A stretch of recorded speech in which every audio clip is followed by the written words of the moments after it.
Hi, Catalina here on this wonderful 7th of September.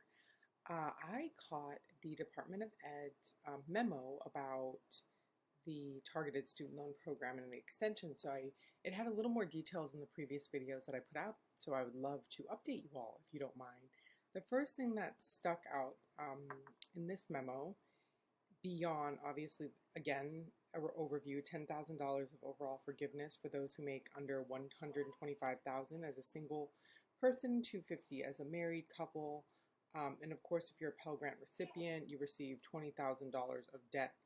Who received a Pell Grant in college will be eligible for $20,000. So that means, let's say I owed $12,000 now, but I received a Pell Grant in college. That means I should have $20,000 technically, but I don't know if that means I technically am taking out loans under which I qualified for a Pell Grant, or that means I've ever taken out a Pell Grant. So we're gonna have to see more details about that because we had questions about that. But additionally, I wanted to include some more information. The department is proposing to make a new income-driven plan. So right now we have pay-as-you-earn, revised pay-as-you-earn, income-based repayment, income contingency repayment, right? They're proposing to make another program, which is a little confusing, again, because now they're going to add another program with another name, another acronym, that will reduce the future payments for low to middle income people. And that new plan is, instead of 10% of this discretionary income, because that's how pay-as-you-earn is calculated, it's going to be 5% of the discretionary income, which means the payments will be cut in half. But not just will the payments be cut in half, but they're also proposing that if your loans are undergrad and grad school, it'll be a weighted average. So let's say, for example, you're on pay-as-you-earn for your grad school loans, but then you have undergrad loans, they'll make it a weighted average. So if you have more undergrad loans, they'll be closer to the 5% of your discretionary income. Another big thing that they're proposing to change is that if you owe under $12,000, even if you're not a public servant, that means if you work for a private corporation, your loan balance will be forgiven after 120 payments, which is 10 years. It's not going to be a 20-year plan like the normal pay-as-you-earn if you don't work for public service, right? It's 20 years. Now they're going to make it 10 years if you owe less than $12,000. Another huge thing is unpaid balances month over month will automatically have the interest reduced, and your loan balance won't grow, which is another huge thing. Additionally, those are all really big things, because right now, like, people reduce their payments and their balance grows until forgiveness happens, and then they get like a total forgiveness at the end instead of that happens, but people see their balance grow and then they may make a mistake, interest capitalizes, things can go wrong.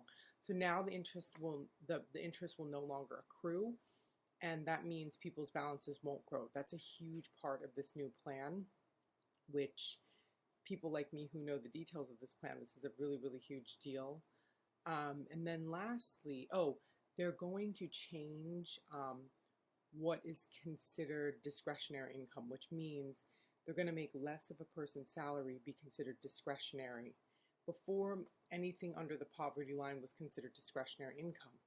But the poverty line is actually very little money, so it's something like $20,000 if you're single, and then it goes up as your family size increases, but you can't live on $20,000, right? So they're saying they want to change the formula so that discretionary income is calculated differently. So let's say they say, hey, in order to a living wage of $15 an hour, you're supposed to earn $32,000 as a single person. So anything you earn above $32,000 is considered discretionary. Let's say you earn $50,000. Well, your student loan payment will only be 5% of 50 minus 32,000, for example, that 18,000, that's considered discretionary instead of the 20,000. So they're going to change the formula to make the amount required to live higher, so that the income between what you make and the amount you have to basic living expenses, that's discretionary income. They're going to make that smaller, so your loan payment will also be smaller. So they're going to change the formula plus they're going to change the formula for discretionary income plus only use 5% instead of 10%, which makes people's payments get cut to less than half even.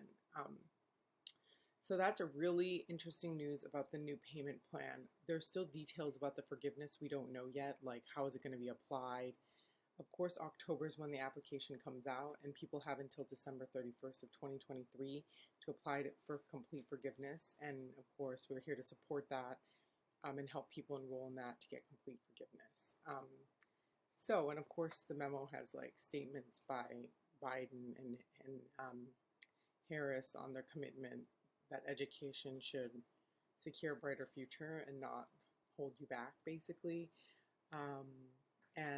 There's another announcement in this memo, which is those who went on forbearance for public service, like Peace Corps, AmeriCorps, National Guard, military, all that will count towards public service, because right now it's quite contentious. I mean, we've helped people get payments counted, especially in expanded public service loan forgiveness. By the way, temporary expanded, that's another thing. Temporary expanded public service loan forgiveness, you must apply by the end of this year. So if you've served any time in public service, you need to apply by the end of this year if you want the more lenient method to count the payments to actually be applied. So get on that.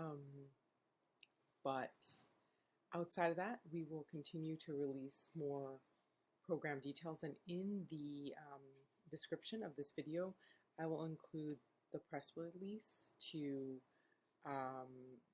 I will include the Department of Ed press release if you want to read through the details. To date, already $175 billion has been forgiven through the expanded loan forgiveness for public servants. And of course, we will keep you updated as more details come out with the program. I just wanted to make this quick video to give more details, because I know the last few videos were lacking details on the new program for undergrads. By the way, the program I described is for undergrad loans. And as we know more about the overall loan forgiveness of the 10 to 20, I will also be releasing videos around that content. So continue to ask your questions, and we will continue making videos responding to them, or of course responding to comments. Thank you, and have a great rest of your week.